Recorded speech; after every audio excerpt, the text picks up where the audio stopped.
الحمد لله نحمده ونستعينه ونستغفره ونؤمن به ونتوكل عليه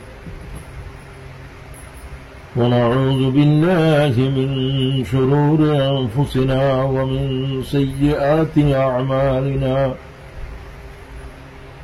من يهده الله فلا مضل له ومن يضلله فلا هادي له ونشهد أن لا إله إلا الله وحده لا شريك له ونشهد أن سيدنا ونبينا ومولانا محمد صلى الله تعالى عليه وعلى آله وبارك وسلم تسليما كثيرا كثيرا. فقد قال الله تعالى في القرآن العظيم: أعوذ بالله من الشيطان الرجيم. بسم الله الرحمن الرحيم.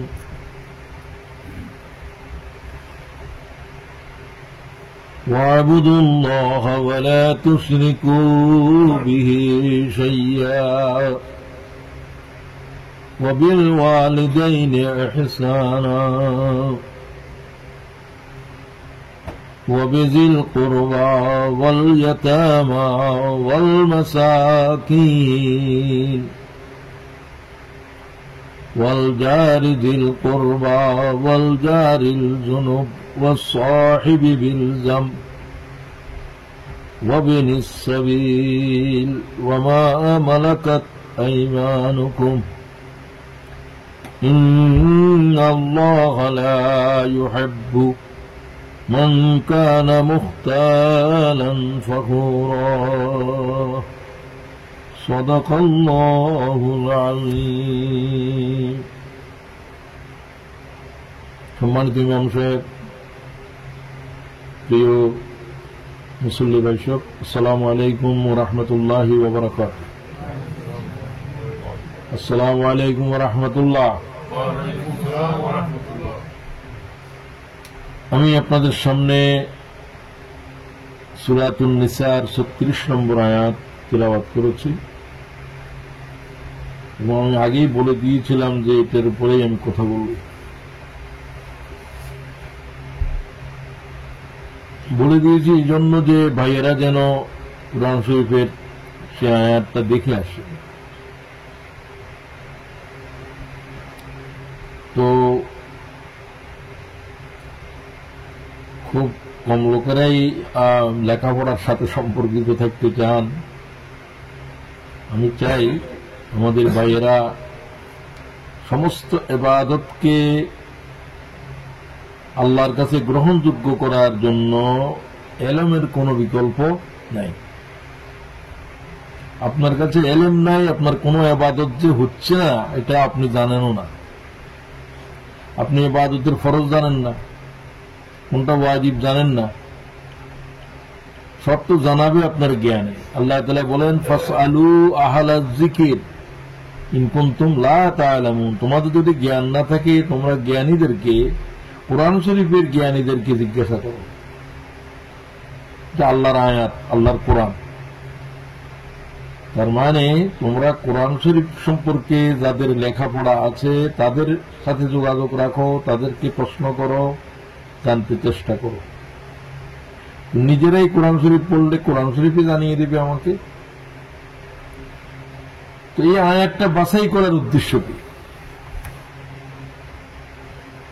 সম্পূর্ণ আয়াতের উপরে কথা বলতে পারবো কিনা আমি জানি না, চেষ্টা করব যে বেশি বিস্তৃত না গিয়ে যত সংক্ষেপে কথা বলা যায়। এটা হচ্ছে কোরআন শরীফের সব আয়াতগুলোই গুরুত্বপূর্ণ, গুরুত্বপূর্ণের ভিতরে আবার কিছু আছে বেশি গুরুত্বপূর্ণ।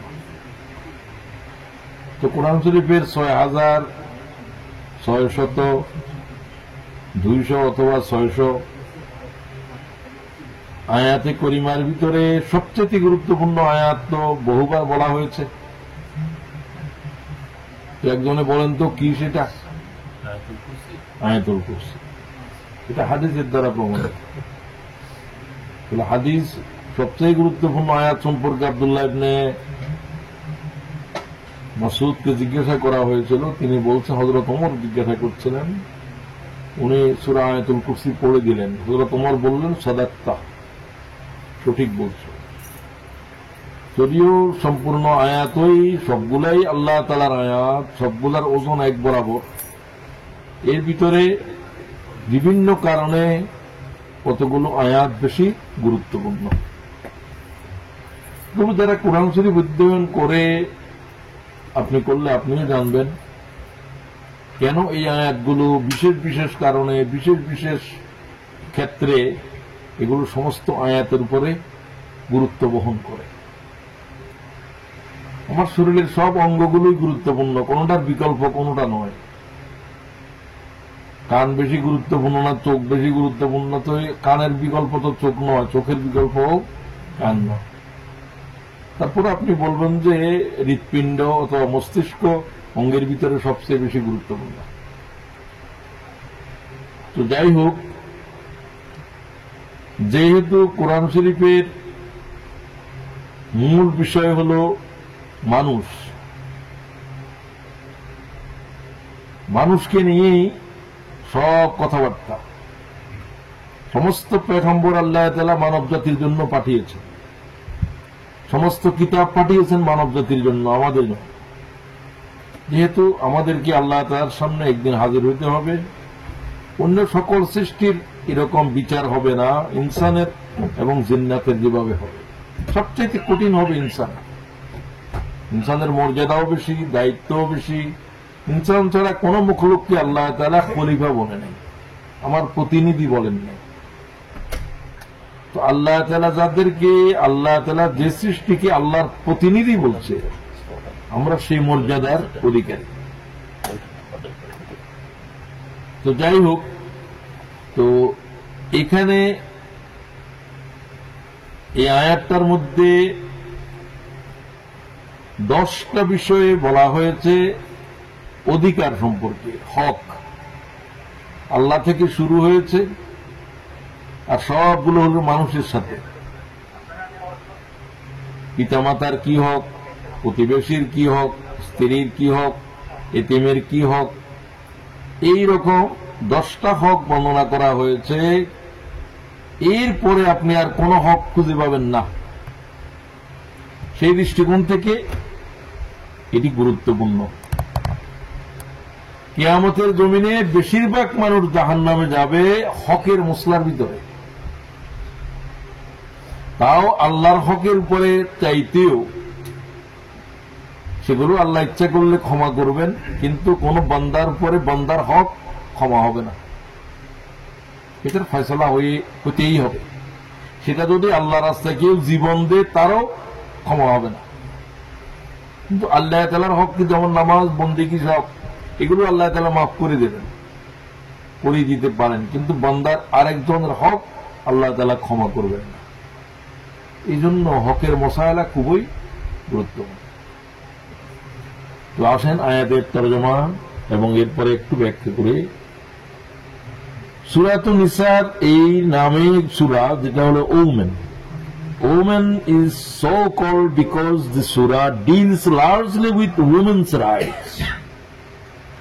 নারী অধিকারের ব্যাপারে, এতিমদের অধিকারের ব্যাপারে এই সূরাতে গুরুত্বপূর্ণ আল্লাহ তাআলার আলোচনা রয়েছে। যেহেতু এটা বদরের যুদ্ধের পরে নাযিল হয়েছে, যুদ্ধে অনেক লোকেরা শহীদ হয়ে যায়, বিধবাদের কি অধিকার, নারী, তাদের সাথে শিশুদের, অন্যান্যদের। তো এই দৃষ্টিকোণ থেকে এই সূরা নারী অধিকারের উপরে, সূরাটার নামই হল যে ওমেন, নিসা। তো আসেন আল্লাহ তাআলা যে 10টা হকের উপরে কথা বলছেন, এটা বন্ধ করবেন নাকি? এটার আওয়াজ বন্ধ করবেন। ওয়া'বুদুল্লাহ ওয়া লা তুশরিকু বিহি শাইয়্যা Worship Allah and don't associate. বন্দেগী করো আল্লাহর, don't associate anything with him. আল্লাহর সাথে কোন সৃষ্টির কাকেও কোনো কিছুকে অংশীদার সাব্যস্ত করবে না। আল্লাহ সম্পর্কে, আল্লাহর হক সম্পর্কে আয়াতের একটা, এটা পুরোটাই একটা আয়াত। প্রথম আল্লাহ তাআলার হক দিয়ে শুরু হলো, ওয়াবিল ওয়ালিদাইনি ইহসানা। নাম্বার 2, দ্বিতীয়, পিতামাতার সাথে সদাচরণ করো। আল্লাহ তাআলাই বলছেন এগুলো। নম্বর কোনো কেউ দেয় নাই, কোনটার পরে কোনটা, আল্লাহর পরে কে আসবে, হকের ভিতরে কার অধিকার বেশি। সমগ্র রয়ে জমিনের ভিতরে যদি নবী জীবিত থাকে, নবীর জন্য এটা, নবীরও কিছু হক থাকে। এগুলোর সবকিছুর চাইতে গুরুত্বপূর্ণ হলো মাতা পিতার হক, আল্লাহর হকের পরে। ওয়াবিজিল কুরবা ওয়াবিল ওয়ালিদাইনি ইহসানা। ওয়াবিজিল কুরবা, be kind to your parents and your near relatives. Near relatives রক্তের আত্মীয়, খুব খেয়াল করেন। এগুলো আল্লাহ তাআলার কালাম, প্রত্যেকটা বর্ণ আল্লাহ থেকে নাযিল হয়েছে। সন্দেহ করার সাথে সাথে ঈমান চলে যাবে, এক বর্ণের উপরে, এক শব্দের উপরে। এক শব্দ অস্বীকার করলে সারা কোরআন অস্বীকার করার যে অপরাধ, তাই হয়। ওয়াবিজিল কুরবা, রক্তের আত্মীয়, নিয়ার রিলেটিভস। আত্মীয়তার বিশাল বিস্তৃতি, তার ভিতরে ঘনিষ্ঠ যারা, তাদের হক আগে। ঘনিষ্ঠ কারা? যারা blood connected. Blood is thicker than water, রক্ত পানির চাইতে ঘনীভূত। অন্য আত্মীয় আর রক্তের আত্মীয়ের ভিতরে পার্থক্য আছে। ওয়াল মাসাকিন ওয়াল ইয়াতামা, এরপরে এতিমকে আল্লাহ তাআলা 5 নম্বরে আনলেন। প্রত্যেক সমাজে এতিম মানুষ আছে। এতিম হলো যার পিতা নাবালক অবস্থায় ইন্তেকাল করেছে, বালেক হয়ে যাওয়ার পরে আর এতিম থাকে না।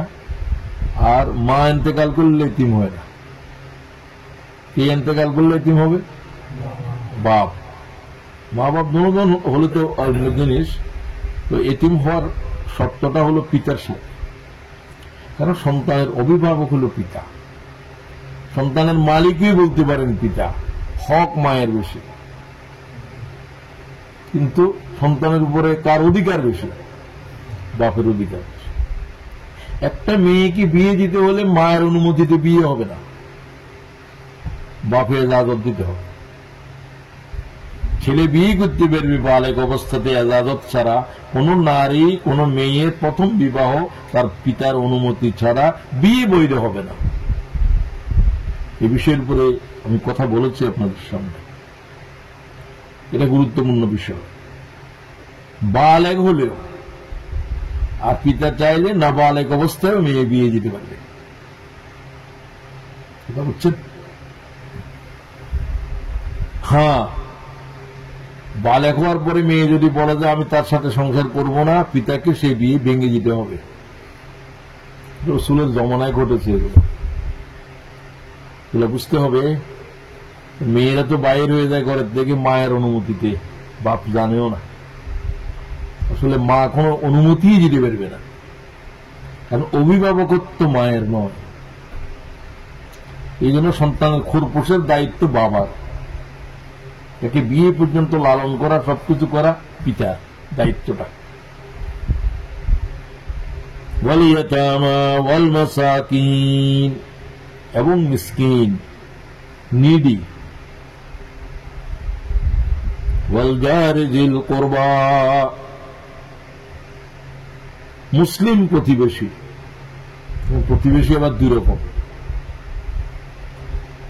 প্রতিবেশীর ভিতরে আত্মীয় বলতে বোঝায় এখানে মুসলিম কমিউনিটি, তারা হলো মুসলমানদের, আমরা একই পরিবারের। করবা। ওয়ালজারিল জুনুব, আর যারা মুসলিম নয় সেই প্রতিবেশীর গুলো আল্লাহ তাআলা ভাগ করে দিচ্ছে। খুব খেয়াল করতে হবে। প্রতিবেশী শুধু বলেন নাই, আত্মীয় প্রতিবেশী মানে মুসলিম প্রতিবেশী, অনাত্মীয় প্রতিবেশী অমুসলিম প্রতিবেশী। একটা আয়াতের ভিতরে এত বিস্তৃতভাবে হক আলোচনা করেছেন, সারা কোরআন আমি বহুবার পড়েছি, আমি এই জাতের আয়াত আর পাইনি। এই জন্য এটাকে গুরুত্ব দিচ্ছি এই বিষয়ের উপরে, হকের বিষয়ের উপরে। আপনি এইরকম একটা আয়াত সারা কোরআনে পাবেন না, আমি পাই নাই। তো সুতরাং থাকলে তো পেতাম। আছে বিভিন্নভাবে বিচ্ছিন্ন হয়ে, একসাথে সমস্ত হক একটা একটা করে আল্লাহ তাআলা 10টা হক বয়ান করে দিছে। এরপরে বলছে অহংকারী ছাড়া না মানলে কি হবে, এই ধরনের বেপরোয়া ব্যক্তি ছাড়া আমার এই যাদের হক বর্ণনা করলাম তাদের হকের উপর কেউ বাড়াবাড়ি করবে না, আল্লাহর ভয় যার কাছে আছে।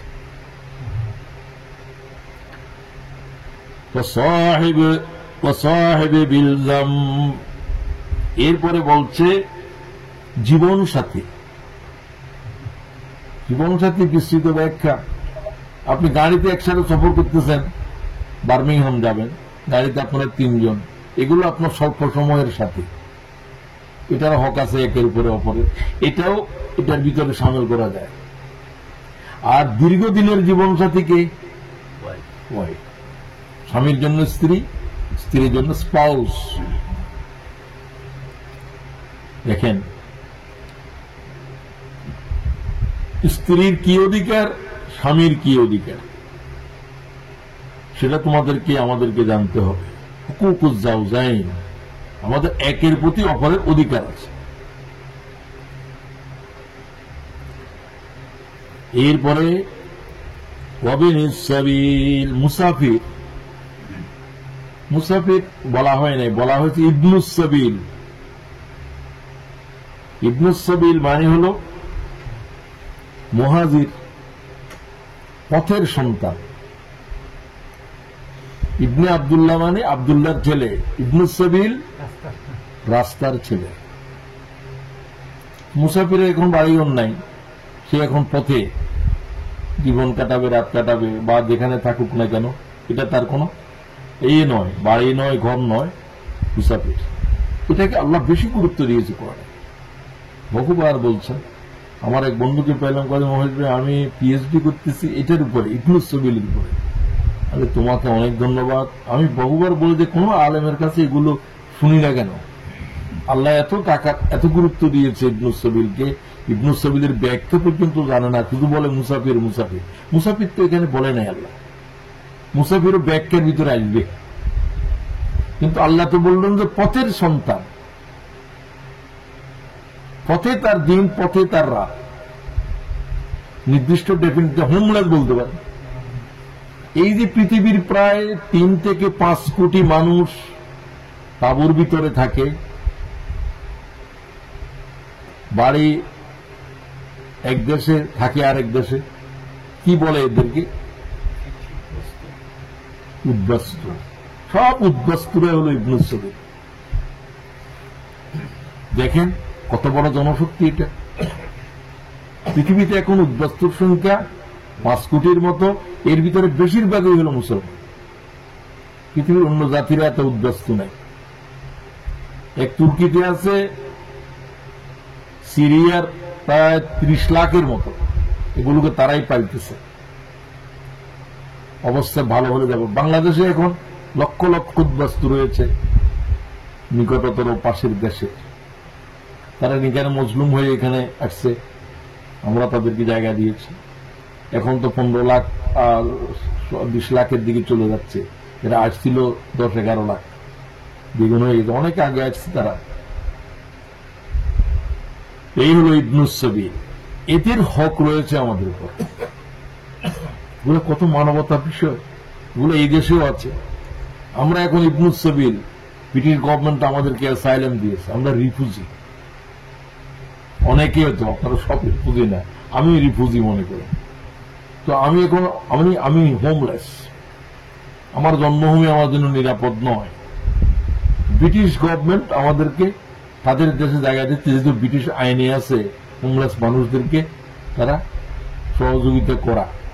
ইউক্রেন যুদ্ধ হচ্ছে, হাজার হাজার মানুষ এদেশে ঢুকতেছে, আইনে ঢুকতেছে, তাদেরকে রুখতে পারবেন না। তারা রুখতে, আপনি যদি বেশি রিজনেবল যদি সে প্রমাণ করতে পারে তার লাইফ থ্রেট, তাহলে সে ব্রিটিশ আইনের আশ্রয় নিতে পারবে, আদালত রায় দিবে। হোমস যদিও তাকে রায় নাও দেয়, আদালত দিবে, আদালতের কারণে আছে এখানে, আমরাও আছি। হোমস তো আমাদেরকেও দেন, ল তো জাজ তো দিয়েছে এবং শক্তভাবে দিয়েছে। আমার ডিসিশনের উপরে 50 প্যারা ছিল। একজনে বললো যে এই জাজ কি আপনার কোন রিলেটিভস? আমি তো তার চিনি না। লি সেন তার নাম। সে খুব খুব গুরুত্বপূর্ণ একজন মহিলা জাজ। আর যাই হোক, তো এই হলো যে ইবনুস সাবিলদের অবস্থা। পৃথিবীতে অনেক জ্ঞানী মানুষ, ইউসুফ আল কারজাবির মানুষ ইবনুস সাবিল। মিশরের মানুষ জীবন কাটাইলো কোথায়? কাতারে। ওখানে তিনি ইন্তেকাল করলেন, জন্মভূমিতে যেতে পারেন নাই। পৃথিবীর সব পয়গাম্বরদের ভিতরে বেশিরভাগ ইবনুস সাবিল, এবং নবীদের ভিতরে যারা ইবনুস সাবিল হয়ে যায়, তার জাতির উপরে আল্লাহর গজব এসে গেছে বা এগুলো হেদায়েত নেয় নাই, অল্প কিছু সংখ্যক, এগুলো সব নবী এটা আরেক জায়গায় গিয়ে দাওয়াতি কাজ করতে পারবে না। এটা উম্মতে মুহাম্মদী ছাড়া কোন নবীর ইজাজত নাই। শেডওয়েল ঈদের এলাকা থেকে আপনি ওই ইস্ট লন্ডন, মানে রয়্যাল লন্ডন, ইস্ট লন্ডনে গিয়ে দাওয়াতি কাজ করতে পারবেন না, 1 ফুট দূরেও পারবেন না। তাদের নবুয়ত এত সীমিত। আবার যদি আসতো ইউনূস আলাইহিস সালাম মাছের পেটের থেকে, আবার কয় তুমি তোমার জন্মভূমিতে যাও। অতদিনে কওমের লোকেরা ঈমান এনে ফেলছে নবী নেই। আল্লাহ নবীকে শাস্তি দিয়েছেন, দাওয়াতের জমিন ছাড়ি গেল কেন? আল্লাহর না বলে। আল্লাহর সাথে কথা বলছিল, যাওয়ার সময় আল্লাহর সালাম দিতে, মানে বলে যেতে হবে না যে আল্লাহ এখন আমি কি যাবো কিনা, তুমি তো বলছো সূর্যাস্ত পর্যন্ত। আল্লাহর না বলে নবী এক কদম দিতে পারবে? উম্মতেরা পারবে, নবী পারবে না। হুজুর বললেন সবাই হিজরত করো, আমার হিজরতের হুকুম হয়নি। হিজরতের জন্য কি লাগবে? তো এখন মনে করেন যে আরেক পয়গম্বর, তো আল্লাহ যদি বলেন যে তুমি ওই জায়গাতে যাও, সেটাও আল্লাহ বলে দেবেন। ইব্রাহিম আলাইহিস সালাম জন্মভূমিতে কোথায় গেলেন? ফিলিস্তিন। সেটা আল্লাহর নির্দেশে। সেখানে দাওয়াতি কাজ করেছেন, সেখানে বাতুসপুত্র ছিল। সাধারণত এরকম হয় না। যাকে আল্লাহ তাআলা বলবেন তোমার এখন তোমার উম্মতের এখানে দায়িত্ব এখানে ছিল, এখানে লোক নাই, তোমার সাথে 10 জন আছে, 5 জন আছে, এরাই, তুমি এদেরকে নিয়ে বাইতুল্লাহ চলে যাও অথবা বাইতুল মুকাদ্দাস, এই 2 মসজিদে। শুধুমাত্র যেখানে আপনারা তোয়াফ করেন উমরা করতে গেলে, হজ করতে গেলে, এটাকে বলে মাতাফ। মাতাফের ভিতরে 300-এর উপরে পয়গম্বরের কবর আছে। সুবহানাল্লাহ বলে। এরা কি ছিল? এরা ইবনুস সাবিল হয়ে গেছে। এরা, এদের উম্মতেরা, এদের উপর গজব এসেছে। নবী তার জন্মভূমি থেকে চলে এসেছেন, তো তখন তিনি বাকি জীবন কাটাবেন কোথায়? বায়তুল্লাহতে। এটা আল্লাহর ওয়াকফ জায়গা, এখানে কারো কোনো নিজস্ব নেই, কোন, এটা হচ্ছে আল্লাহর ওয়াকফ। খ্রিস্টানেরা যেরকম তাদের ওয়াকফকৃত খ্রিস্টানদের জন্য কোথায়?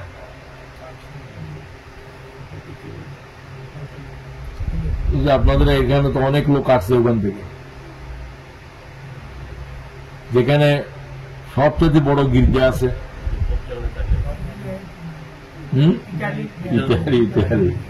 Italy, Rome. রোমের একটা এরকম 1 কিলোমিটার 2 কিলোমিটার জায়গা, এটা তাদের জন্য, খ্রিস্টানদের জন্য। এটা কিন্তু কোরআন শরীফ থেকে নিয়েছে তারা এই বিধানটা, ভ্যাটিকান সিটি। এই হলো ওয়ামা মালাকাত আইমানুকুম, তোমরা তোমাদের গোলামদের, অধীনস্থদের হকের বিষয়ে আল্লাহর ভয় করো। এই 10টা। ইন্নাল্লাহা লা ইউহিব্বু মান কানা মুখতালান ফাখুরা, আল্লাহ অহংকারী দাম্ভিকদেরকে পছন্দ করে না, যারা অন্যের হকের ক্ষেত্রে বেপরোয়া।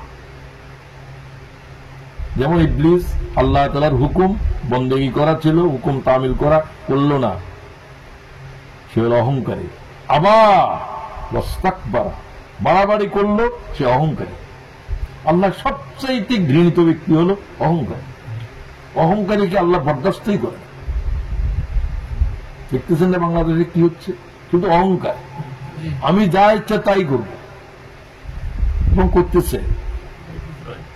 15-16 বছর পর্যন্ত জনগণের কোনো রায় নাই, কোনো অধিকার নাই, কোনো ভোট নাই, দুর্দণ্ড প্রতাপে চালাচ্ছে। কত বড় জালেম তুমি! তোমার এখন আল্লাহ ধরছে, তুমি বলতেছো অমুকে অমুকে, বিএনপি, জমাতে, অমুকে, কেউ তো যায় নাই। ছাত্ররা তাদের ন্যায্য দাবি নিয়ে আন্দোলন করছে, কোর্ট বলতেছে ন্যায্য, তোমরাও এখন বলতেছো ন্যায্য। এতগুলো মায়ের বুক খালি করলে কেন? তাও তো 100-200 নয়, এখন সংখ্যা পর্যন্ত এখনো জানাচ্ছে না। তখন হাজারের কথা বলতেছে, বেশিও হতে পারে। এই ধরনের ব্রুটালিটি, এতগুলো মায়ের বুক খালি করে দিলা তুমি, তারপরেও তোমার বাহাদুরি এখনো যাচ্ছে না। তো এখন দেখেন এটা কেন? অহংকার যখন মানুষের ভিতরে আসবে, তার ভিতরে ইবলিস আসবে। অহংকার হচ্ছে আল্লাহর চাদর, আল কিবরিয়া ওরে দায়। অহংকারীরা আমার চাদর টানতেছে, এদেরকে আমি ধ্বংস করেই ছাড়ব। ফেরাউন অহংকারী, আমার রাব্বুকুমুল আলা, এই তো বলে না রাব্বুকুমুল আলা, আচার আচরণ তো রাব্বুকুমুল আলা, আমি যাই বলি তাই হবে, হয়ে যাচ্ছে, করতেছে এতদিন। এটা হলো অবকাশ। আল্লাহ তাআলা শাস্তি দেওয়ার আগে সময় দেন, কারণ সেও তো আল্লাহর বান্দাবান্দি। আল্লাহ চাই কোনো ফিরে আসে কিনা? প্রত্যেক মানুষ ফিরে আসলে তো ভালো।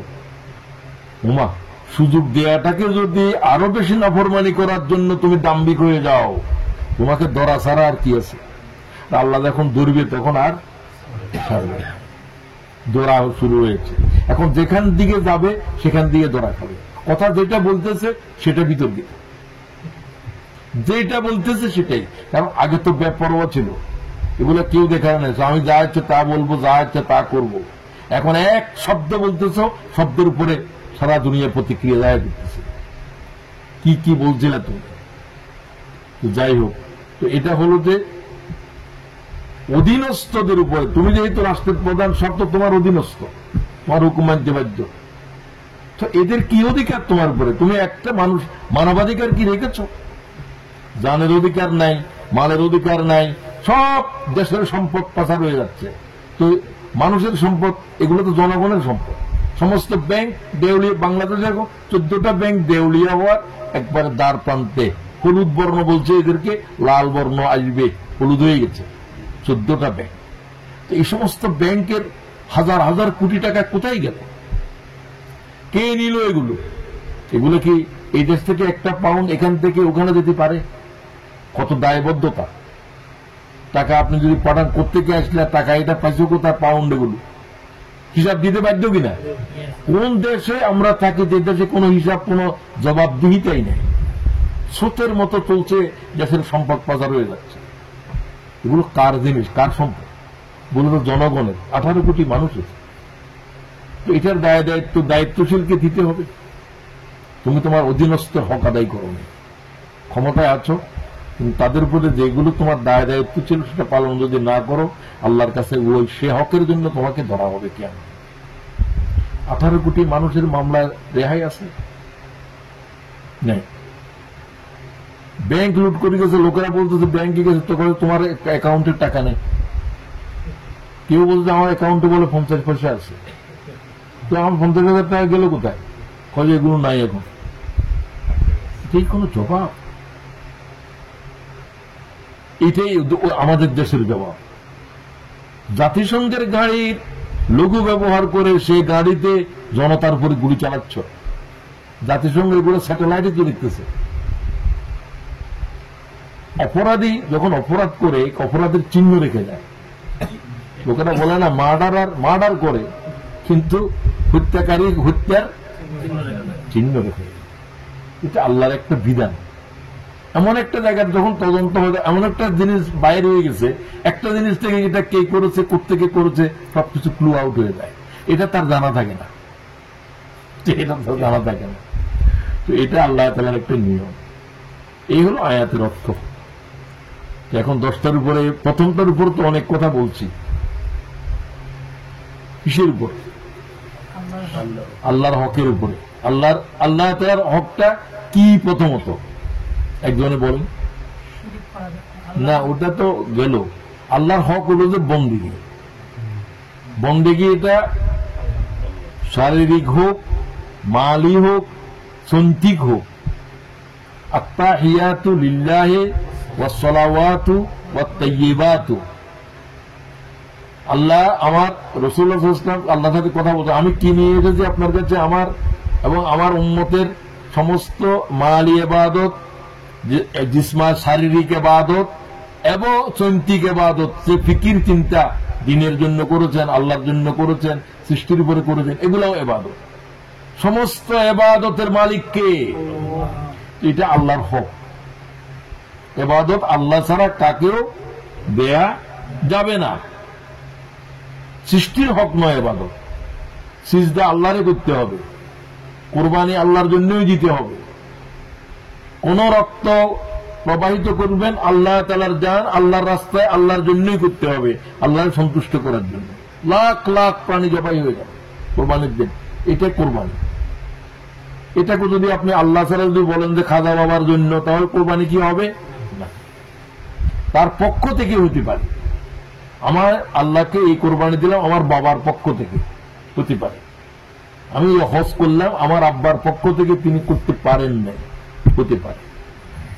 এগুলো মালি ইবাদত হওয়া লাগে অন্যের পক্ষ থেকে করার জন্য। শারীরিক ইবাদত পারবেন না। নামাজ আব্বাই পড়তে পারে নাই, আমি পড়ে দিলাম, পড়া যাওয়ার কোনো বিধান নাই। রোজা রাখতে পারে নাই আমার আম্মা, আমি এখন আমার আম্মার পক্ষ থেকে রোজা রাখার কোনো নিয়ম নাই। তাদের সে ইবাদত মালি হলে, যেমন যে কাজে মাল খরচ হয় সেটা আপনি করতে পারবেন। ওই যেমন হজ, যেমন কোরবানি করার জন্য তিনি নিয়ত করেছেন বা আমাকে বলে গেছেন, তুমি প্রতি বছর আমার সম্পদ থেকে আমার জন্য কোরবানি দিও। আপনার পরে আপনার আব্বার কোরবানি ওয়াজিব হয়ে গেছে, যতদিন তার সম্পদ থাকবে আপনি ভোগ করবেন, তবে সেই গোস্ত আপনি খেতে পারবেন না। হ্যাঁ, তিনি যদি ওসিয়ত না করে যায়, এমনি আপনি করেন, তাহলে খেতে পারবেন, আপনারটা যেরকম সেরকম। যদি ওসিয়ত করে যায় সৎকা হয়ে যাবে। এটা কোরবানি দাতা কি করতে পারবে না। কথা বুঝেন নেই কি বলি? যদি ওসিয়ত করে যায়, তো আমি আমার ছেলে মেয়েদেরকে ওসিয়ত করছি এইভাবে, আমি তোমাদের ইচ্ছার উপরে আমি ওসিয়ত করছি, আমি খুশি হব, কিন্তু আমি তোমাদেরকে ওসিয়ত করছি না করতে হবে, আমি তোমার দায়বদ্ধতা দিচ্ছি না। তবে আমি চাই আমার যেন কোরবানির প্রতি আমার বেশি দুর্বলতা। আমি যেরকম আমার সারা জীবন আমি আমার আব্বা আম্মার নামে কোরবানি দিছি, আমার সাথে দিছি, কোনো সময় আব্বার নামে আরেক ভাইকে বলছি তুমি আমার নামে দাও, এটা করো। তো আমি চাই যে আমার সন্তানেরাও এটা কোরবানি, তোমরাও খাও। যেহেতু আমি যদি বলতাম যে আমার নামে দিতে হবে, আমার সম্পত্তি ভোগ করতে হলে দিতে হবে, তাহলে তাদের উপর কি হয়ে যাবে? ওয়াজিব হয়ে যাবে, এবং তারা এই কোরবানি আর খেতে পারবে না। এটা ওসিয়ত হয়ে গেছে। আর আমি করছি নসিহত। ওসিয়ত আর নসিহত বুঝবেন। ওসিয়ত হলো যে শেষ কথা, যেগুলো মৃত ব্যক্তি তার জন্য, এটা আল্লাহ কোরআন শরীফে বলছেন যে তার ওসিয়ত পূর্ণ করার আগে তার সম্পত্তি বন্টন করতে পারবে না। সে ওসিয়ত করলো যে আমি হজ করতে পারি নাই, আমার হজের টাকা আলাদা করবা, আমার ছেলে ছোটটাকে বিয়ে করে দিতে পারি নাই, তার জন্য সম্পদ আলাদা করে রাখবা, তোমাদের তো করাইছি। এগুলো ওসিয়ত, এগুলো পালন না করা পর্যন্ত সম্পত্তি বন্টন করতে পারবে না। এটা কোরআনের আয়াত। বুঝছেন? ইসলাম এত রিজনেবল, ইউ কান্ট ইমাজিন। আমরা তো ইসলামের উপরে আমাদের লেখাপড়া কম, আমরা এই জন্য ভালো করে জানতে চাই না, এইটা পড়ি ওটা পড়ি। সব কিছু কোরআন শরীফে আছে। কোরআন শরীফ হচ্ছে এলেমের মহাসমুদ্র। আপনার যা প্রয়োজন তার থেকে হাজার হাজার হাজার হাজার কোটি গুণ বেশি উলুম এর ভিতরে আছে। আপনি যতটুকু দরকার অতটুকু নেন, সবাই তো সবকিছু নিতে পারবে না। এই আপনার কন্টেন্টে যতটুকু আছে, জরুরিটা আগে গ্রহণ করেন, আমার জীবনের সাথে যেটা সেটা আগে গ্রহণ করেন। এখানে যা বলা হয়েছে সবটাই হয়তো আপনার সাথে রিলেটেড নাও হতে পারে। কারণ হয়তো এখন আব্বা আম্মা নাই, তার এখন হকের বিষয়টা আসবে না, তো তাদের হক অন্যরকম ভাবে আদায় করবে। তো আল্লাহ তাআলার হকটা আগে বুঝেন। ওমা খালাকতুল জিন্না ওয়াল ইনস ইল্লা, এখানেই তো বলে দিল তোমাদেরকে আমার বন্দেগী ছাড়া আর কিছুর জন্য বানাই নাই। তাহলে আমার যা কিছু করতে হবে দুনিয়ায় সব কি হওয়া লাগবে? বন্দেগী হওয়া লাগবে। কথা বুঝে নেন ভালো করে। আমি এই কথাগুলো বলছি আরো ভালো করে আপনার হৃদয়ে মনে বসাই দিতে পারি নাই। বন্দেগী আল্লাহর হক, শিরিক করিও না, এটা শিরিক করিও না, এটা পরে আসতেছে, এটা পরের লব্জ। আল্লাহ বললেন যে ওয়াবুদুল্লাহ, আল্লাহর বন্দেগী করো। বন্দেগীটা আল্লাহ ছাড়া আর কারো জন্য করা যাবে না।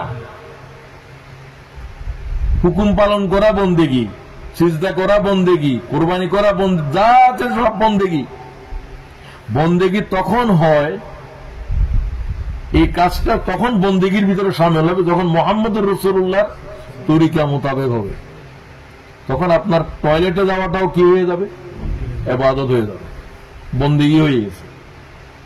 সবাই এটা করে, কিন্তু রাসূলুল্লাহর তরিকায় তো করতেছি না। কোন পা আগে দিবে সেটাও জানে না, দিলা কি সামনে আগে না পিছনে আগে সেটাও জানে না, কি দোয়া পড়ে যাবে সেটাও জানে না, পরিচ্ছন্ন কিভাবে হবে সেটাও জানে না, সব জানে না। কিন্তু প্রতিদিন তো টয়লেটে যায়, তো আপনার টয়লেট তো কখনো ইবাদত হবে না। জিন্দেগির একটা কাজ নাই যেটা ইবাদত করা নাই, করা ছাড়া। এটার জন্য তোমার আমি বানাইছি, আমার ইবাদত ছাড়া।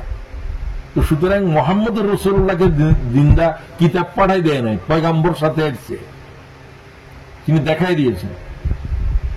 সাল্লু কামা রাআইতুমুনি উসাল্লি, আমি যেভাবে নামাজ আদায় করি তোমরা একইভাবে পড়ো, আমি যেভাবে সংসার করি তোমরা সেভাবে করো, আমি যা যা করি তোমরাও সেভাবে করো। তাহলে তোমাদের জিন্দেগিটা পুরোটা কি হয়ে যাবে? ইবাদত বন্দেগী হয়ে যাবে। এই কতদিন পর্যন্ত? ওয়াবুদু রাব্বাক হাত্তা ইয়াতিয়াকাল ইয়াকিন, 15 পারার 99 আয়াত, 15 নম্বর সূরা 99 আয়াত। মৃত্যু পর্যন্ত আল্লাহর বন্দেগী করো, মরণের পরে আর বন্দেগীর নির্দেশ নাই। নামাজ আর পড়া লাগবে না, রোজা রাখা লাগবে না, জান্নাতের ভিতরে কোনো হুকুমই নেই। তোমার মন যেভাবে চায় সেভাবে, মনের ভিতরে কোনো খারাপ জিনিস আসবে না।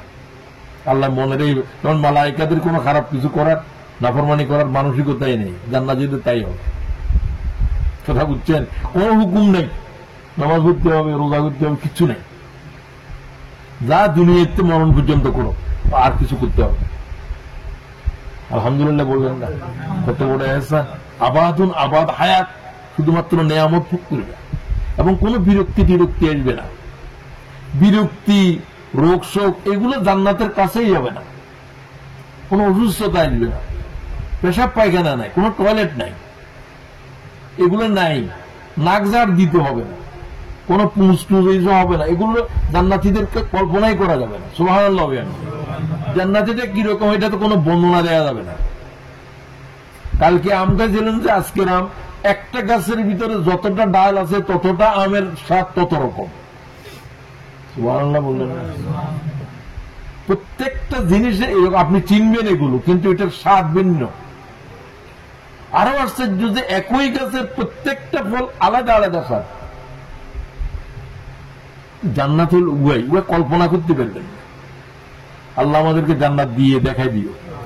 এখন তো কল্পনা করে, হুজুর বলছে মালা আইনুন রাত ওয়ালা উযুনুন সামিআত ওয়ালা খাতারা আলা কলবি। তো কতদিন পর্যন্ত বন্দেগী? হাত্তা ইয়াতিয়াকাল ইয়াকিন। ইয়াকিন মরণের বলছে, নিশ্চিত আসবে যে জিনিস, এটা হলো মৃত্যু। মৃত্যু জীবনের চাইতেও ইয়াকিন, নিশ্চিত ভাবেই মরণ আসবে, কোন সন্দেহের অবকাশ নাই। মরণের উপরে কোন মরণের স্বীকার করে না এরকম কোন নাস্তিকও নাই। আল্লাহরে স্বীকার করে নাই আছে, মরণ স্বীকার করে না কেউ আছে?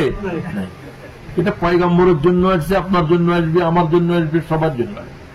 মুমিনেরা সেটাকে স্বাভাবিকভাবে নেবেন। মরণ কোনো আমাদের জন্য ভয়ের কোনো বিষয় না। কিসের বিষয়? আল্লাহর সাথে মিলনের বিষয়। এটা হচ্ছে আল্লাহ তাআলার ইনভাইটেশন, বান্দা আমার কাছে চলে আসো।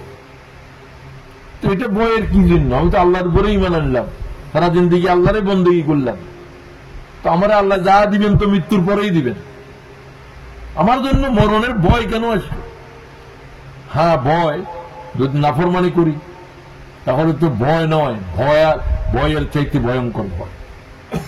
আল্লাহ আমাদেরকে মৃত্যু পর্যন্ত তোমার বন্দেগীর ভিতরে কাটাবে তৌফিক দাও। তো প্রত্যেকে নামাজে কি বলেন? ইয়্যাকা না'বুদু, আমরা আপনারও ইবাদত করি, আপনার কাছে সাহায্য চাই। আর কারো ইবাদত করাই যাবে না।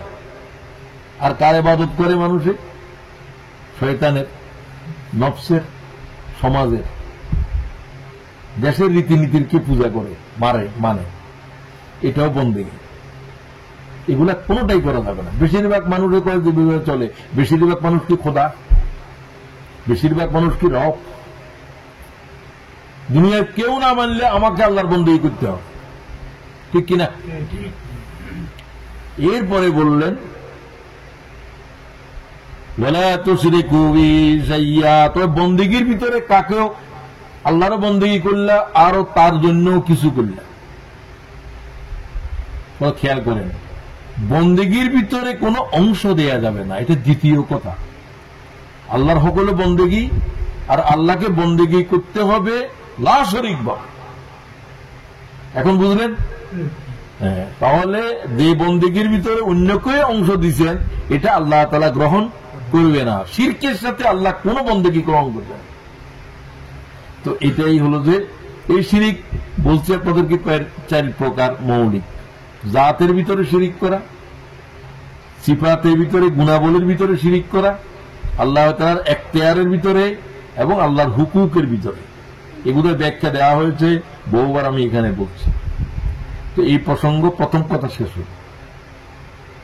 আল্লাহর এই হক আদায় করার পরে যদি শিরিক মিশ্রিত হয়, একটা বন্দেগী গ্রহণযোগ্য হবে না। একটা মানুষ জাহান্নাম তার উপরে ওয়াজিব করবে যদি শিরিকের সাথে বন্দেগী নিয়ে আল্লাহর কাছে দেখা যায়। জাহান্নাম তার উপরে ওয়াজিব হবে, আর জান্নাত তার উপরে ওয়াজিব হবে যত গুনাহ করুক না কেন, শিরিক করে নাই বন্দেগীর ভিতরে। খুব গুরুত্বপূর্ণ কথা না? তো ওই হাদিসে তো শুনে দিয়েছিলাম, রাসূলুল্লাহর সাথে হযরত মুআজ চলছেন উটের উপরে। ইয়া মুআজ লাব্বাইক ওয়া সাদাইক ইয়া রাসূলুল্লাহ, হুজুর আমি তো আপনার সাথে রয়েছি, আমাকে কেন ডেকেছেন? উটের উপরে রাসূলুল্লাহর পিছনে বসা মুআজ, রাসূলুল্লাহ কিছু বলছেন না। সুম্মা সারা সাদান, উট চলতে আছে। কিছু দূর যাওয়ার পরে হুজুর বললেন, ইয়া মুআজ লাব্বাইক ওয়া সাদাইক ইয়া রাসূলুল্লাহ, ইয়া রাসূলুল্লাহ আমি তো আপনার সাথে আছি, আমাকে কেন ডাকছেন বলেন? বিরক্ত হচ্ছেন না? লাব্বাইক ওয়া সাদাইক ইয়া রাসূলুল্লাহ, হুজুর আমি আপনার সাথে রয়েছি, আমাকে আপনি কি জন্য ডাকছেন বলেন। 3 বারের পরে বললেন, ইয়া মুআজ, মুআজ তুমি জানো মা হাক্কুল্লাহ আযজা ওয়া জাল্লা আলাল ইবাদ, বান্দার উপরে আল্লাহর কি হক সবচেয়ে গুরুত্বপূর্ণ? তুমি কি জানো? আল্লাহু ওয়া রাসূলুহু আ'লাম, আল্লাহ এবং তার রাসূল ভালো জানেন। সাহাবীরা এইভাবে বলতেন। রাসূলুল্লাহ বলছেন, আইয়াবুদুহু ওয়া লা ইউশরিকু বিহি শাইয়্যা, বান্দার উপরে আল্লাহর একটা মাত্র অধিকার, বান্দারা শুধু আল্লাহরই বন্দেগী করবে, বন্দেগীর ভিতরে আর কাকেও অংশ দেবে না। দুটোটা একসাথে, বন্দেগী আল্লাহরই করবে, বন্দেগীর ভিতরে আল্লাহরই করবে, আর কোনো শব্দ নাই, আর কারো জন্য কিছু করা যাবে না, আর কারো নামাজের ভিতরে কারো ধ্যান করা যাবে না, আল্লাহ ছাড়া কারো চিন্তা করা যাবে না। আল্লাহু আকবারের সাথে তামাম সৃষ্টি জগতের হারাম করে দিতে হবে। এটা তাকবীরে তাহরিমা, যে তাকবীর আল্লাহ ছাড়া তামাম সৃষ্টিরে কি করে দিল? হারাম করে দিল। এই তাকবীরের নাম কি? তাকবীরে তাহরিমা। এরপর আবার ডাক দিলেন, ইয়া মুআজ লাব্বাইক ওয়া সাদাইক। ইমাম বুখারী হাদিস গ্রহণ করেছেন 2644 নম্বর ইমাম বুখারীর হাদিসের নম্বর। তো আবার বললেন, তুমি কি জানো হাল তাদরি মা হাক্কুল ইবাদি আলাল্লাহ, যে বান্দা আল্লাহ ছাড়া কারো বন্দেগী করে নাই এবং বন্দেগীর ভিতরে শিরিক করে নাই, সে বান্দার আল্লাহর কাছে পাওয়ার কি হক আছে? তুমি কি জানো? আল্লাহু ওয়া রাসূলুহু আলাম, আল্লাহ এবং তার রাসূল ভালো জানেন। কি আদব সাহাবায়ে কেরাম। রাসূলুল্লাহ বললেন, আল্লাহ ইউআযযিবুহুম মান লা ইউশরিক বিহি শাইয়্যা।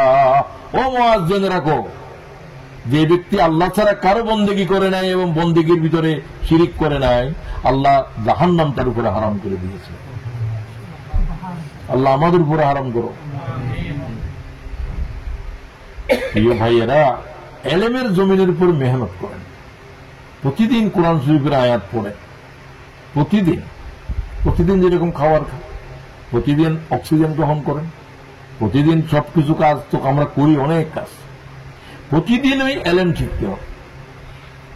গতকালের জীবন আর আজকের জীবন যার এক পার্থক্য হলো না, রাসূলুল্লাহ বলতে সে আমার উম্মতই না। আমার উম্মতের গতকাল এবং আজকের জীবন এক হবে না। আজকের জীবন কি গতকালের থেকে উন্নত হবে না হবে না? হবে, যদি আমার উম্মত হয়। গতকালে যা এলেম ছিল, এখন আজকে একটা আয়াতের বেশি এলেম হলেও আমার কাছে আসবে। গতকাল যা তাসবিহ পড়ছিলাম, আজকে একটু বেশি পড়ব। দরুদ শরীফ গতকাল যা পড়েছিলাম, আজকে একটু বেশি পড়ি, একবার হলেও বেশি পড়ি। আমার উম্মতের গতকাল এবং আজকের জীবন ভিন্ন হবে। সুবহানাল্লাহ। সবকিছু উম্মতের বলে দিয়েছেন, উম্মত সামনে আগাবার জন্য। আমার 10 বছর পরে আমার জিন্দেগির কোন পরিবর্তন হচ্ছে না, তাহলে বুঝতে হবে যে আমার আলামত কি ভালো না ভালো নয়? ভালো। আপনি আপনারে, আমি আমার জিজ্ঞাসা, আমি প্রথম কথা শেষ করতে চাই। আল্লাহ বললেন, be kind to your parents, দয়ার্থ হও তোমার পিতামাতার প্রতি। পিতামাতা কি মুসলমান? পিতামাতা কি মুসলমান নয়? পিতামাতা কি ইমানদার না ইমানদার নয়? পিতামাতা কি আল্লাহর ওলি না ওলি নয়? কোনো প্রশ্ন নাই। প্রশ্ন কি? পিতামাতা। সে যদি অমুসলিম হয়, অমুসলিম পিতামাতা একই হক।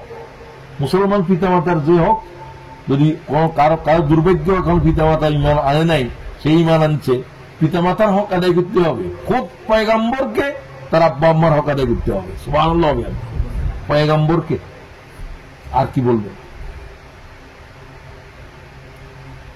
সুবহানাল্লাহ। এই পিতামাতার কোন হক এই দেশের সংবিধানে নাই। আমাকে ভাবিয়ে তোলে এটা। তো আমার ব্যাপারে একটা নির্যাতিত মানুষকে অধিকার দেওয়ার জন্য তোমাদের সংবিধানে আইন আছে, আইন আছে, আইন মোতাবেক দিতে হচ্ছে। যা যে জাজমেন্ট দিচ্ছে আইনের ধারা মোতাবেক, ব্রিটিশ আইনের এই আইন ধারা মোতাবেক এই অবহেলিত, এই নির্যাতিত মানুষটিকে আশ্রয় দিতে হবে। এটা তার অধিকার আমাদের কাছে, এটা আমাদের সংবিধান দিয়েছে। সেই সংবিধান তার মাতা পিতার উপরে কোনো হক বর্ণনাই করে নাই, অথচ কুকুরের হক আছে, প্রাণী জগতের হক আছে, এগুলোও তাদের সংবিধানেও আছে। এগুলো না দিলে পানিশমেন্ট আছে। আপনি কুকুর কোন প্রাণী পালবেন, তার হক আদায় করবেন না, বেঁধে রাখবেন, তাকে বাইর করবেন না, এই সমস্ত আইন আছে তো, কিভাবে করতে হবে। সৃষ্টি এইটা হলো যে মানুষের ভুল। মানুষ চিহ্নিত করতে পারবে না কার অধিকার বেশি।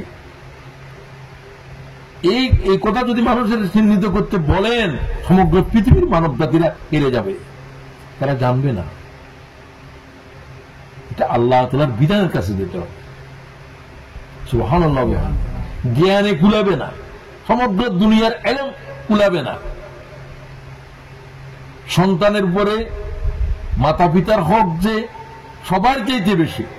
পয়গম্বর জীবিত থাকলে নবীর চাইতেও বেশি। নবীরও তার মাতা পিতা ইসলাম গ্রহণ না করলেও তার উপরে হক আছে, শুধুমাত্র একটা ক্ষেত্রে, ওয়াইন জাহাদাকা আলা আন তুশরিকা বি মা লাইসা লাকা বিহি ইলমুন ফালা তুতি'হুমা ওয়া সাহিবহুমা ফিদ দুনিয়া মারুফা। তোমার আব্বা আম্মা যদি আল্লাহকে তোমাকে শিরিক করতে বাধ্য না করে, মূর্তি পূজা করতে বাধ্য না করে, আল্লাহর নাফরমানি করতে বাধ্য না করে, তার সমস্ত হুকুম পালন করতে হবে। সে যা খেতে চায় তার খাওয়াতে হবে, সে যা যেরকম পড়তে চায় তাকে পড়তে হবে, তোমার তৌফিক অনুসারে চেষ্টা করতে হবে।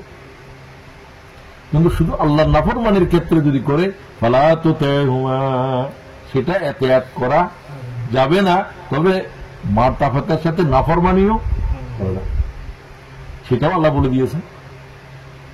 দুনিয়া মারুফা, পৃথিবীর জীবনের যা কিছু তার প্রয়োজন সব তোমাকে পুরা দিতে হবে। সন্তানের হক পরে, আগেকার হক মাতা পিতার হক। সন্তানকে আগে খাওয়ানোর আগে মাতা পিতারে খাওয়াইতে হবে, তারপরে তোমার সন্তান। শিশু যেটা, সেটার হক কি জাতের হক আল্লাহ বয়ান করেছে। মাতা পিতা কথা কিভাবে বলবে, আদব কিভাবে দেখাবে, এগুলো আল্লাহ বলছেন কোরআনে, অন্য কোনো নয়, কোন হাদিসের লফজ নয়। এগুলো কোরআন শরীফ তো অনেক গুরুত্বপূর্ণ। আল্লাহ তাআলা বলেন, ওয়াকাযা রাব্বুকা আল্লা তা'বুদু ইল্লা ইয়্যাহু ওয়া বিল ওয়ালিদাইনি ইহসানা। আল্লাহর হক বয়ান করার পরে আবার একই আয়াতের ভিতরে সূরা ইসরা 30 নম্বর, ওয়া বিল ওয়ালিদাইনি ইহসানা ইম্মা ইয়াবলুগান্না ইনদাকাল কিবারা আহাদুহুমা আও কিলাহুমা। তোমাদের আব্বা আম্মা যদি দুইজন অথবা একজন জীবিত থাকেন, তারা যদি বার্ধক্যে পৌঁছে যায়, তখন তোমাদের হক তাদের উপরে বেড়ে যাবে। বৃদ্ধ মাতা পিতার হক কম না বেশি? বেশি। আল্লাহ তাআলা বললেন, আহাদুহুমা আও কিলাহুমা ফালা তাকুল লাহুমা উফ। তাদের কাছে সামনে উফ শব্দ বলতে পারবে না, আমি পেতাম না এটা। অথবা কেউ বলছেন যে তাদের তোমার আচরণের কারণে তাদের জিহ্বা থেকে বের করা তোমার জন্য জাহান্নামের কারণ হবে। তোমার মা বাপ যেন তোমার উপরে এইরকম কোন আফসোসের আওয়াজ বুলন্দ না করে, আমার কষ্ট দিলি নাকি তুই, তোমার কথাটা শুনলি না, এই ধরনের একটা আওয়াজ না বের হওয়ার জন্য আল্লাহ ওই করতেছে কোরআন শরীফে। সুবহানাল্লাহ। ওয়ালা তানহারহুমা, দেখেন কথা বলার উপরে আল্লাহ 3 বার কথা বলতেছে। তাদের সামনে উহু শব্দ বলতে পারবে না, অথবা তাদের মুখ থেকে উহু শব্দ যেন বের না হয়, সাবধান থাকবে।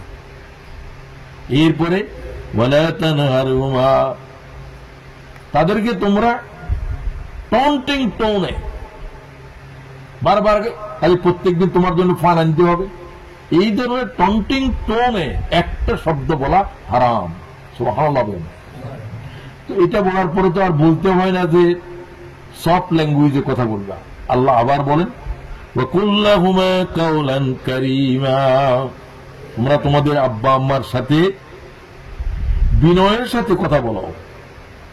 With kindness, speak to them with kindness, with soft language. শক্ত আলফাজে কথা বলতে পারবে না। সুবহানাল্লাহ। কয়জন পিতামাতার সাথে আমরা এইভাবে আচরণ করি, এইভাবে কথাবার্তা বলি? আল্লাহ যাদের আব্বা আম্মা আছে তাদেরকে তাদের পিতামাতার হক এবং পিতামাতা কত বড় দৌলত বুঝার তৌফিক দাও।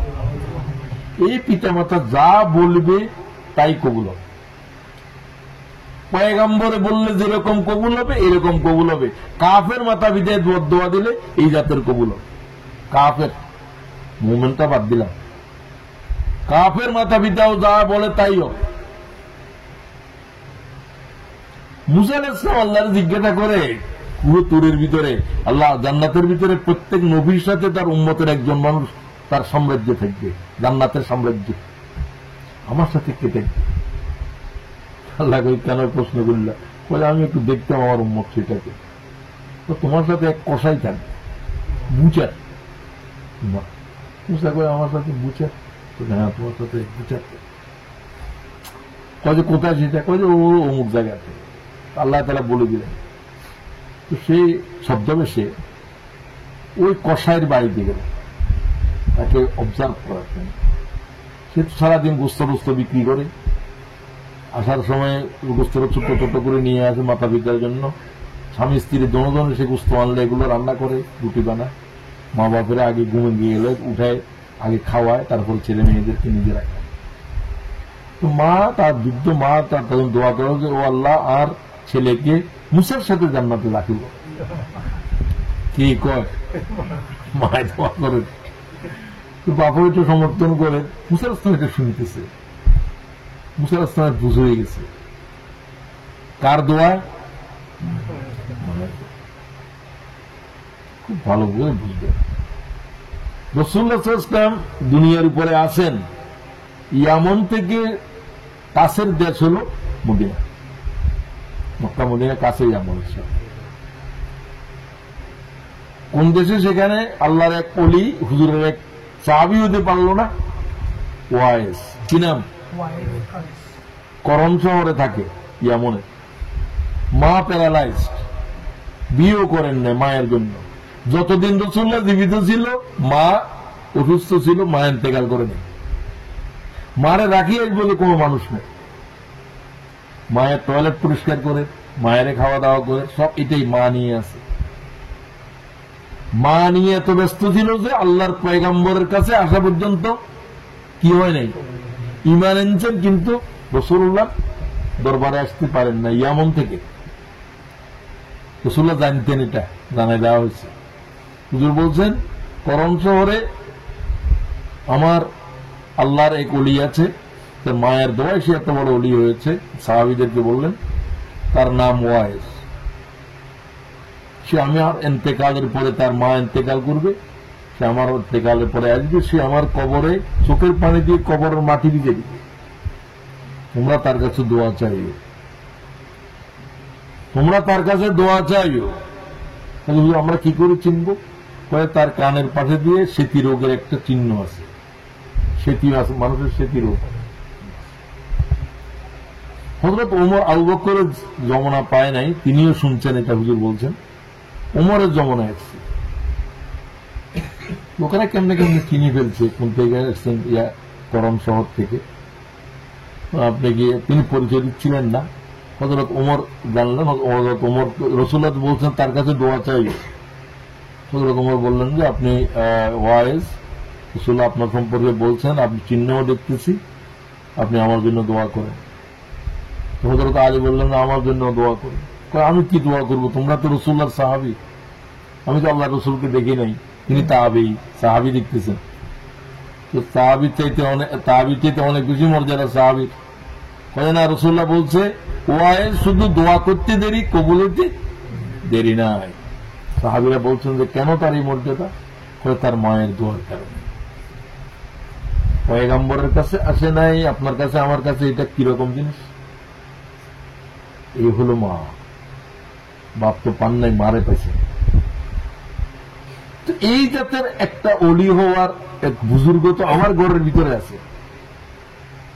সে কোনো ওলি হওয়া সত্য নয়, সে যা বলবে তা কবুল হবে, এক অব্যর্থ। তো সুতরাং আমরা যারা জীবিত নাই, যাদের মাতা পিতা, তারা কি করব? তাও আল্লাহ বলে দিয়েছেন তোমরা তোমাদের মাতা পিতার জন্য কি করো? ইন্তেকালের পরে দোয়া করো। এক নম্বর কাজ কি? ওয়াকুর রাব্বিরহামহুমা কামা রাব্বায়ানি সগীরা। তাদের জন্য দোয়া করতে থাকো, এটা আল্লাহ শিখালেন। দোয়াটা কিরকম? ও আল্লাহ, শিশু অবস্থায় আমার আব্বা আম্মা আমার প্রতি যেমন ছিল, আল্লাহ তুমি আমার আব্বা আম্মার প্রতি তেমন দয়া করো। কে বানালো এই জুমলা? কে বানালো এই বাক্য? আল্লাহ তাআলা।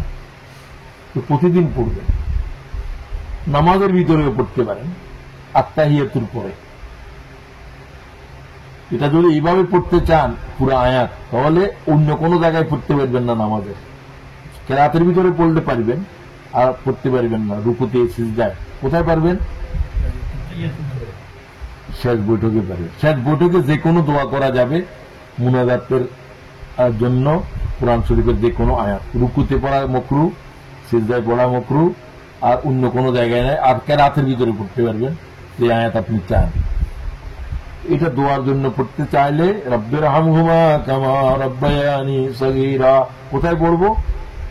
তাশাহুদের ভিতরে, সালাম ফিরাইবার আগে তাশাহুদ দোয়া মাসুরা পড়ার পরে দোয়া পড়তে পারবে, অন্যান্য দোয়াও। আর সব রুকু সিজদার ভিতরে শুধুমাত্র হাদিসের লফজ যেটা বলে দিয়েছি, আল্লাহুম্মা গফিরলি, তখন বলতে পারেন আল্লাহুম্মা গফিরলি ওয়া লিওয়ালিদাইয়া, আল্লাহ আমাকে মাফ করে দাও, আমার আব্বা আম্মাকেও।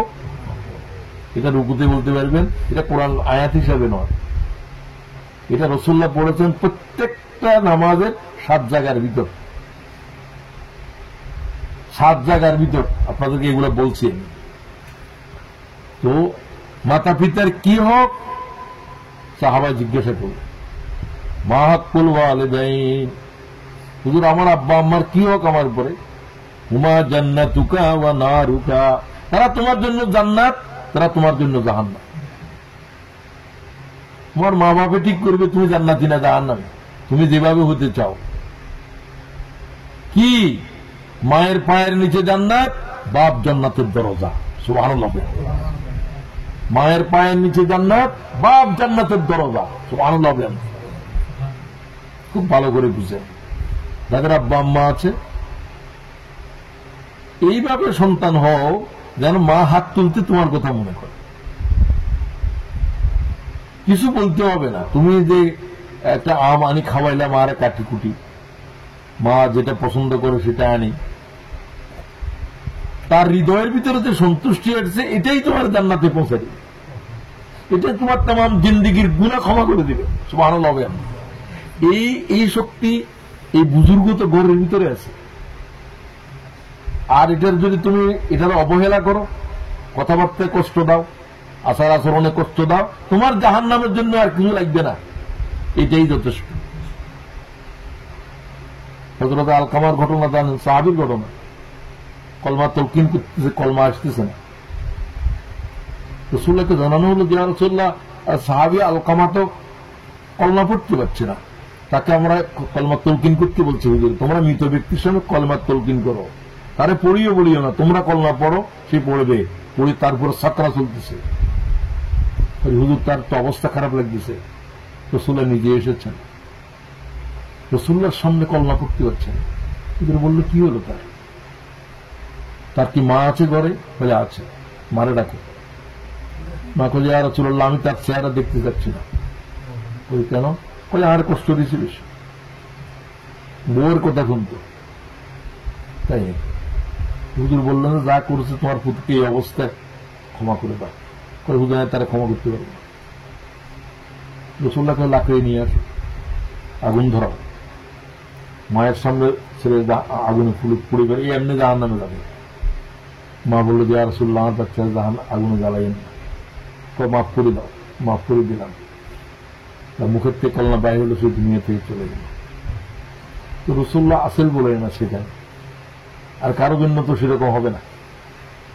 এর থেকে বুঝে নেন মাতা পিতাকে জান্নাত বলছে, জাহান্নাম বলছে। জাহান্নামে যাওয়ার জন্যও কারণ, জান্নাতে যাওয়ার জন্যও কারণ। আল্লাহর ওয়াস্তে এই হক যদি আপনি আদায় করেন, আপনার আওলাদেরা আপনার হক আদায় করে।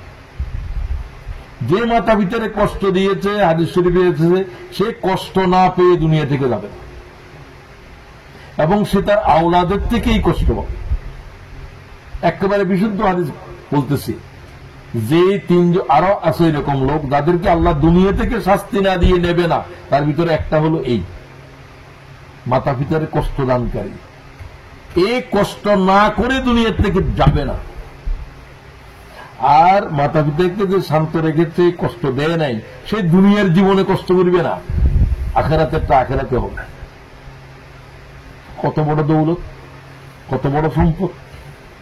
আল্লাহ আমাদেরকে আব্বা আম্মার হক আদায়কারী বানাও। এন্তেকাল করে গেছে, রাসূলুল্লাহ বললেন তো আমি হুজুর আমার আম্মা এন্তেকাল করছে, আমি কি করব? রাসূলুল্লাহ বলে তোমার আম্মার জন্য কূপ খনন করো। আরবের মানুষেরা তো পানি নেই,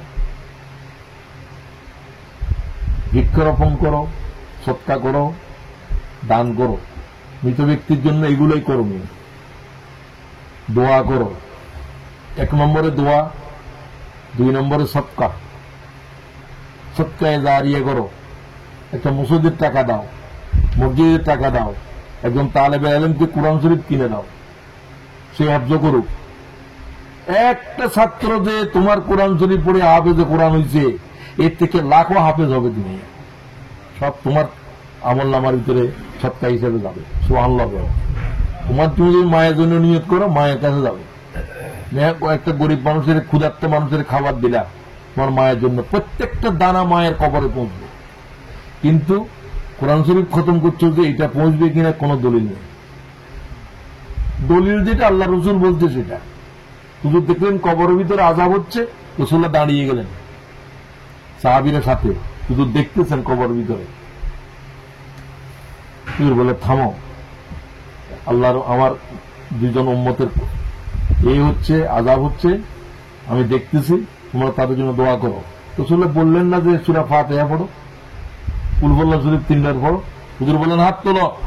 রাসূলুল্লাহ হাত তুললেন, হুজুর কাঁদলেন, দোয়া করলেন তার জন্য। বললেন যে ওই খেজুর গাছ থেকে একটা ডাল ভেঙে নিয়ে আসো, এই কবরের উপরে পুঁতে দাও। সুন্নাত, যতক্ষণ যেটা কবরের উপরে গাছ থাকে জীবিত, সেটা তাদের জন্য দোয়া করতে থাকে। এটা যতক্ষণ জীবিত থাকবে ততক্ষণ আল্লাহ তাআলা তার জন্য দোয়া করতে থাকে। আবু হানিফা বলছেন কোরআন শরীফ দিয়ে কবরবাসীর জন্য কোন কি করা, আমরা কি বলি ইসালের সওয়াব, ইসাল মানে পৌঁছাই দেওয়া, সওয়াব পৌঁছাই দেওয়া, এটার কোন দলিল নাই। তবে ইমাম আবু হানিফারও এই মত, ইমাম মালিকেরও এই মত। ইমাম সাহাবী বলছেন টাকা দিলে, সৎকা দিলে যেরকম পৌঁছে, এটাও তো এরকম আরেকটা ইবাদত, তিনি এটাকে জায়েজ বলছেন ওটার দৃষ্টিতে। আবু হানিফা বলছেন রাসূলুল্লাহ তো বললেন না যে তোমরা 3বার কুল হুয়াল্লাহু পড়ো, সবাই তো জানে এটা, ফাতিহা পড়ো, তো তুমি কেন এটা দিয়ে ইসাল করতেছো? এটা হলো যে ইমামদের রায়ের মধ্যে তারতম্য। তো আমরাও করতে পারি, যেহেতু আরেকজন ইমাম আর 2জন ইমাম বলছে যে করা যাবে। আচ্ছা, তো যাই হোক, এটার উপরে অনেকক্ষণ কথা বললাম। তো হুজুর যেটা বললেন সৎকা করো, কবরবাসীর জন্য সবচেয়ে গুরুত্বপূর্ণ জিনিস হল সৎকা। কেউ খাওয়াইলেন যে এটাও সৎকা। খাওয়ানি শুধু গরিবের খাওয়ানো নয়, বোনেরে খাওয়ালেন, বাইরে খাওয়ালেন, আত্মীয়রে খাওয়ালে সব ডবল। খালি গরিব হওয়া কোনো শর্ত নয়। ঠিক আছে, মায়ের জন্য আজকে আমি অনুষ্ঠান করতেছি, আম্মার জন্য তোমাকেও দাওয়াত দিচ্ছি, কারণ মায়ের প্রিয়জনদেরকে। তো হুজুর আরো বললেন যে হুজুর আর কি করব, তোমার মায়ের খালাদেরকে সাহায্য করো, তাদেরকে উপঢৌকন দাও, তাদেরকে কিছু সাহায্য করো। তারাও যদি না থাকে, মায়ের বান্ধবী, মা কাদের সাথে চলতেন, মায়ের ছেলে, তোমার ভাই বোন যারা মায়ের সন্তান, তাদেরকে খুশি করলে মা খুশি হয়, তা করো, বাপ খুশি হয়। খুব খেয়াল করেন, আমরা সেগুলোই করব মৃত ব্যক্তির জন্য। আমরাও তাই করব এবং দোয়া করবেন। প্রত্যেক নামাজের ভিতরে বললাম, বাইরে নামাজের সালাম ফিরানোর পর দোয়া কবুল হয়। তো প্রত্যেকদিন 10 বার পড়েন রব্বির হামহুমা, অন্যান্য কিছু তসবিহ পড়েন, এটা কেউ যোগ করেন, প্রতি নামাজের ভিতরে পড়েন 10 বার। যে জন্ম দিল আমার, যার কারণে পৃথিবীতে আসলাম, যে মা আমাকে গর্ভে ধারণ করেছে, 10 মাস পর্যন্ত পেটের ভিতরে নিয়েছে, আল্লাহ বলছে ওয়াহানান আলা ওয়াহানিন, ব্যথার পর ব্যথা নিয়ে তোমাদেরকে তোমাদের মা জঠরে নিয়েছে, পেটে ধারণ করেছে, 2 বছর পর্যন্ত দুগ্ধ দিয়েছে। তো আজকের আলোচনা এতটুকুই, আর বাকি 3 থেকে আরো যেগুলো রয়ে গেল সেগুলো আগামী বৈঠকে আমরা শেষ করার চেষ্টা করব। আল্লাহ তাআলা সবচেয়ে গুরুত্বপূর্ণ হক দুটিও আলোচনা হচ্ছে, এগুলো আগেও আলোচনা করেছিলাম। একটা আল্লাহ তাআলার হক এবং আল্লাহর হকের ভিতরে শিরিক না করা এবং মাতা পিতার হক। যেহেতু নামাজের সময় হয়ে গেছে, অনেকে আসবেন। ওয়া আখিরু দাওয়ানা আলহামদুলিল্লাহি রাব্বিল আলামিন। আসসালামু আলাইকুম ওয়া রাহমাতুল্লাহি ওয়া বারাকাতুহু। কোন গুরুত্বপূর্ণ